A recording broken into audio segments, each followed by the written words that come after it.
Hi students, நான் உங்கள் வெற்றிக்கார கட்டணத்துக்கு பேசுகிறேன்.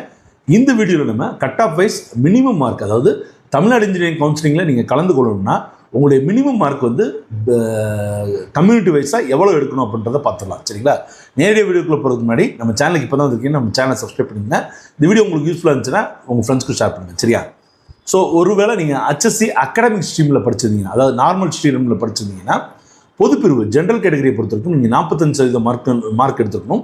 அதுவே வந்து பிசி ஸ்டூடெண்ட்டாக இருந்தீங்கன்னா 40% மார்க் எடுத்துக்கணும். அதே எம்பிசி டிஎன்சியாக இருந்தீங்க அப்படின்னா 40% மார்க்கு. அதே SC ST SCA இவங்களுக்குலாம் வந்து பார்த்தீங்கன்னா மினிமம் 40% மார்க் எடுத்துக்கணும். சரிங்களா?